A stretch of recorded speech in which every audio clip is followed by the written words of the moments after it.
All right, we'll go ahead and call the special meeting in order. The Soledad Council / Assessor Agency meeting. Clerk, could you please do the roll call? Mayor Anna Lopez, Here. Mayor Pro Tem Benjamin Stringer, Here. Councilmember Maria Corlejo, Here. Councilmember Fernando Cabrera. Here.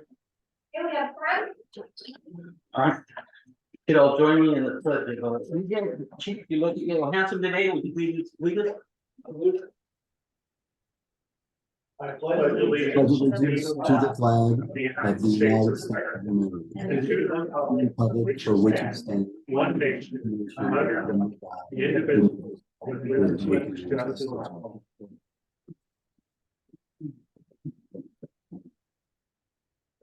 Also out there for those wanting to join on Zoom, if you want to comment, call into the Zoom and get on the list to do that. We also have translation available in addition to the units we have here as well for that.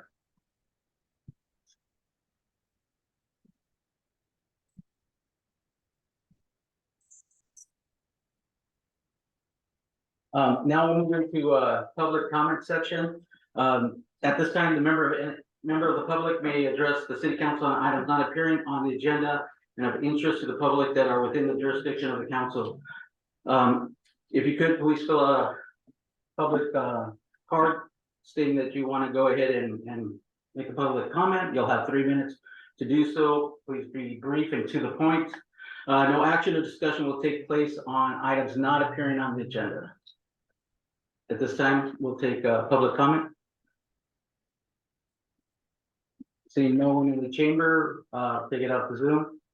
Seeing none in Zoom. All right, we'll go ahead and go to business items. Item B1. Oh, we got one public comment, written public comment. Thank you, our clerk. And this is not on the agenda. This is on the agenda. On agenda item, we don't have a public comment thing because the public comment's on an item on the agenda. All right, we'll move into business. We'll go ahead and turn it over to our city attorney, Mike. Sure. As most of you are aware, on October 30th of 2023, the Soledad City Clerk's Office received a referendum petition against ordinance number 765. Ordinance 765 established a 5-district voting system in the city, in which all 5 council members would be elected in newly formed districts, and where the mayor's position would no longer be elected at large, but rather would be selected from among the seated council members.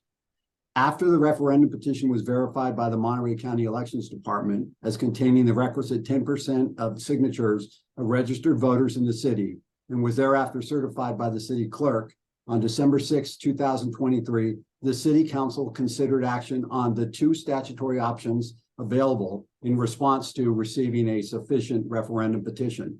Those 2 options are adoption of an ordinance repealing ordinance number 765. So yes, in other words, an ordinance repealing an ordinance, or 2, adoption of a resolution submitting the referendum on ordinance number 765 to the voters of the city of Soledad. Pursuant to Elections Code section 9241, upon receipt of a certified referendum petition, the council has a duty to either repeal ordinance number 765 in its entirety or submit the ordinance to the voters for due consideration. These 2 remedies are specifically referenced in the referendum petition received and certified by the election department and the city clerk. Unfortunately, the council was unable to obtain a majority vote on either of these 2 options, so no action was taken on the referendum petition on December 6th. After the conclusion of the December 6th meeting, staff received an inquiry from a council member as to whether the act of placing the referendum on the ballot was self-effectuating. In other words, whether the council was actually required to take any action in order to have the referendum placed on the ballot. There was some thought that once the option for the ordinance repealing ordinance number 765 had been rejected by the vote of 2 council members, the referendum would automatically be placed on an upcoming ballot without further council action. Staff responded that in order to have the county elections department place this matter on the ballot, the city council had to actually call for an election in the manner set forth in the proposed resolution 6029. This was confirmed on the morning of December 7th by way of an email from Gina Martinez, the county registrar of voters, in which she indicated that the county elections department was awaiting action from the city of Soledad to call for an election or to provide further direction on the matter. Staff believes that the mistaken belief that the referendum could be placed on the ballot without council action warranted reconsideration, and a request for a meeting was received and noticed for this afternoon. It's worth noting that the council's option to call for an election for the purpose of submitting ordinance number 765 to the voters of the city is largely ministerial. The resolution in question is not an action on the merits of ordinance number 765 itself.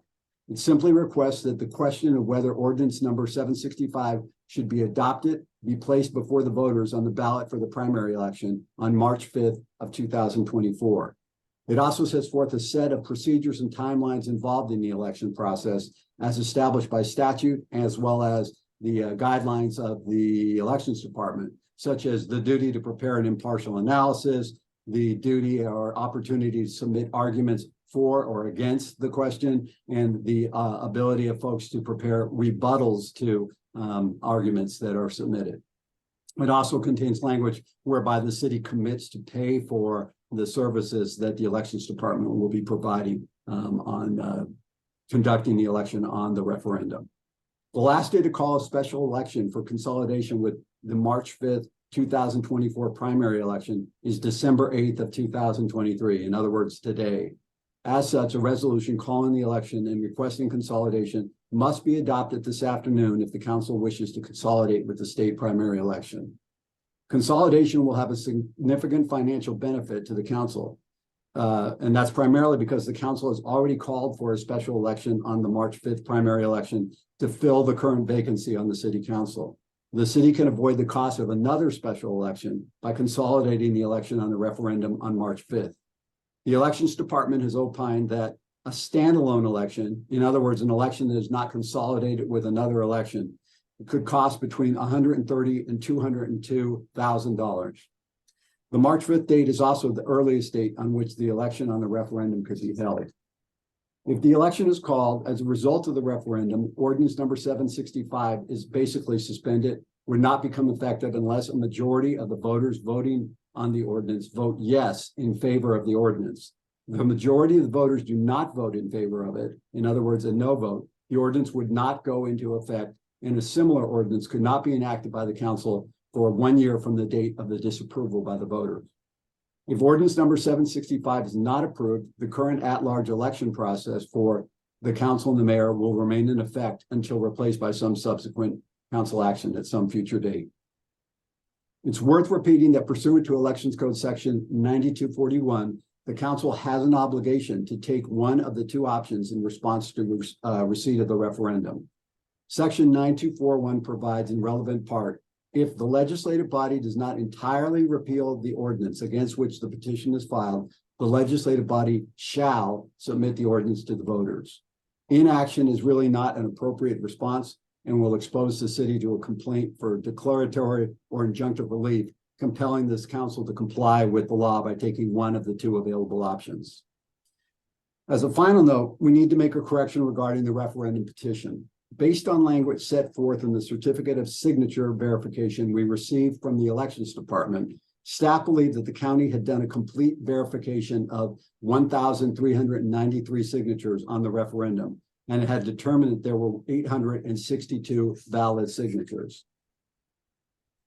On a call we had yesterday with the registrar of voters, we were provided with the correct meaning of the language contained in the certificate of signature verification.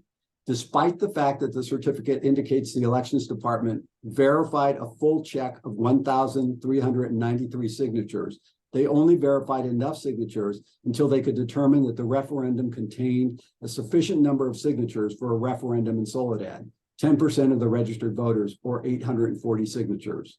In performing this task, they reviewed 1,119 signatures on the referendum, validating 862 and finding 257 not sufficient.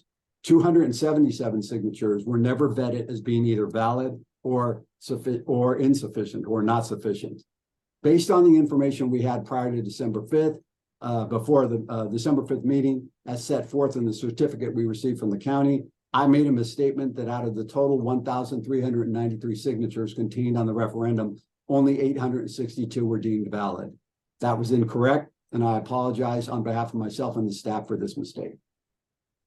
So what you have then before you today for reconsideration is the resolution calling for the election on the referendum, which, if approved this afternoon, will be immediately transmitted to the register of voters, and will enable the city to consolidate the election on the referendum at the March 5th, 2024 election. That's it. I'm happy to take any questions. I may add to that we actually have to physically submit the paperwork to the elections office in the city of Salinas. So we really do need to try to conclude the process as quickly as possible, hopefully by 4, to give staff time to be able to get the final paperwork and then submit it by 5. Through the chair, if that is the case, I move that we submit the request for election in the ordinance 976 so that we can continue with this effort. I Okay. second it. We got a motion and a second, and then we have that on the, but we're still gonna go out to the public, and then we'll give council an opportunity to comment. Mhm. All right, at this time, we'll go ahead and open, unless anybody has any questions at this point for Mike or Megan. If not, go ahead and open it up for public comment. Those in the chamber, please go ahead and address the council. Yes, thank you, Chair. My name is Bill White. I'm a resident of Monterey County. Been watching this a little bit from afar and appreciate the city council clarifying that number. I looked at it, it would have been reported at the 1,300 level. That was like a 40% error rate, which is a pretty big error rate. That obviously brings it down to about 25%. So thank you for that clarification. You know, classically right now, there's a lot of power struggles going on. You know, everybody wants to be right. Nobody wants to be wrong. And, you know, political dynamics, especially these days, can be really, really difficult.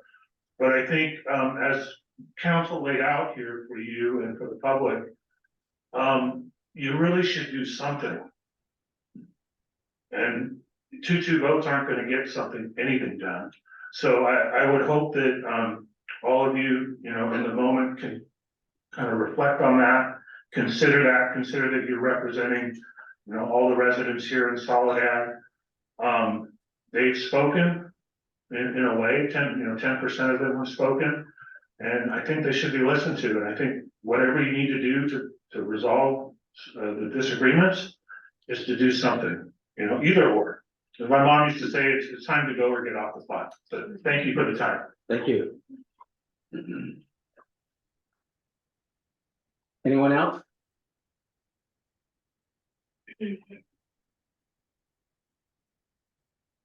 Good afternoon.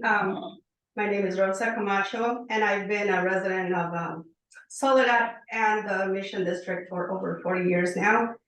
And I've been not really following this since the beginning, which I hope I had. And now hearing, you know, joining the meeting a couple of days ago and today, I'm here to just express my disappointment and you guys that are out there, because I've been a longtime resident of Soledad. And I signed that petition myself, and I encouraged the people that I know here in Soledad to sign it. And just seeing that you guys were, you know, doubting the credibility of my signature hurt my feelings. That really hurt my feelings. And I know some of you guys that are sitting up there, I know your families, I know your parents, I know your siblings. And just seeing how politics are going in this little town of Soledad is very disappointing. It is not good that you guys are being selfish. It is not good that you guys are being stubborn. It is not good that you guys are not listening to the voters in the city of Soledad. And I also volunteer at the elections office. So I know how difficult it is to go out there and convince people to vote. And I know that when people show up to the elections, when they show up to vote on elections night, they are very proud of their vote. They're very proud to show up. And the same way I felt the day I went to sign that petition, I felt as proud as I felt when I go and vote on election day. So I hope you guys, correct your differences, whatever. I don't know who of you guys here, has more power or who's the one with the most businesses in town.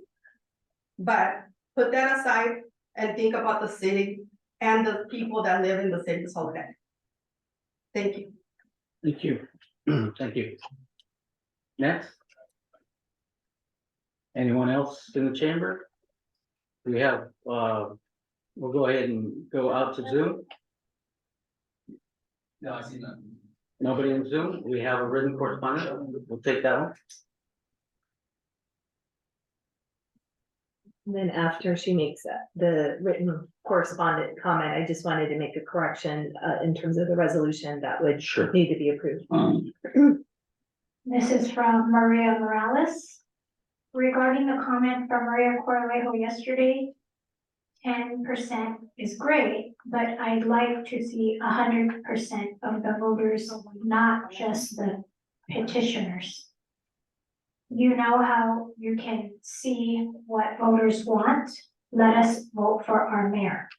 Regarding the validity of the signatures, and in spite of registered voters signing the petition, you and Jimenez continue to double down on stripping our right to vote as residents. It seems neither of you believe in true democracy. And once again, your intentions for our city are put into question. Vote to repeal the ordinance. Thank you. Any additional Zoom? Last chance, anybody else in here? If not, then we'll go ahead and, Yeah, I just Bring it back. wanted to clarify that the resolution that needs to be approved is resolution number 6029. council comments, go ahead and start with the mayor on Zoom. Mayor? Yeah, thank you so much for bringing this back. And I just want to clarify, I'll make just a couple of brief statements. I just want to clarify that my vote during Wednesday's meeting and make it clear to the public that I was not opposing to place a referendum on the ballot that would allow the voters to decide. As our city attorney stated, there was confusion about this being placed in the ballot automatically once the vote to repeal failed. But I was not being stubborn, and I want to make that clear to the residents that my vote was in protest of the council action not to repeal the ordinance that would take away the right of the people to vote for their mayor. So for me, the repealing the ordinance through the council action would have honored the wishes of the community who took the time to attend all of the redistricting meetings and voice their opposition to an appointed mayor by the council instead of a mayor elected at large. So this would have avoided waiting until March to confirm what we have already heard from the public time after time. And it would have also honored the voices of Soledad residents who signed the referendum and who worked hard to collect the necessary signatures. So a vote to rescind would have upheld and respected the foundations of our democracy, ensuring our government aligns with the values and the interests of our community. So I am wholeheartedly in approval to support the ordinance before us today to take this out to an election to have the voters decide. Thank you. Thank you. Councilmember Borlejo? Yes, I'll be very brief since we're trying to get this over to Salinas. I just wanted to say that I was a bit confused from the last meeting that we had as to why we all were not voting for this. I know how hard the organization and us, as was brought up today, the community worked to get these signatures and to sign. So just wanted to thank everyone who worked on this, and let's get it out to the voters. Thank you. Thank you. Councilman Cabrera? Well, I am going to echo what the mayor said, but with a little difference. Yes, I am a little stubborn, but the only reason why I am is because I thought that by repealing the ordinance, we had the opportunity to reconcile with the city and saying, we notice your effort, we notice that the people is spoken and they want this. And I felt so strongly about that. I had in my mind and in my heart that the reason why they went through all this process and finding the signatures was for this end, to take it to the people so that all the community had the opportunity to vote for it. So now that we are at this point, let's not waste any more time on it. All right, thank you. So for myself, pretty much everything has been said already. And so it seems like we have a consensus, so we'll go ahead and take this to a vote. All in favor, for resolution 6029 to take it to elected. We have to do a roll call vote. We have to do a. No, yes, Did so we- go ahead, Mike, what, yeah, excuse me. No, I was saying we have to do a roll call vote. Yes, that's what we're gonna do. And did we have I'm sorry, did we have a motion in a second? Yes, Cabrera and Corey Thank already you. have a motion and a second. And so we're considering resolution 6029 to be placed on the March 5th ballot for the election. Roll call vote, please. Mayor Anna Velazquez, Yes. Mayor Pro Tem Benjamin Stringer, Yes. Councilmember Maria Corlejo, Yes. Councilmember Fernando Cabrera. Yes. Thank you. All right, thank you all council members for coming together today on a Friday to make this happen on the benefit of our community, on behalf of all Soledad residents, and giving them an opportunity to speak as well. So with that said, and being no other council business, we'll go ahead and call this meeting to adjournment on 3/29. Thank you.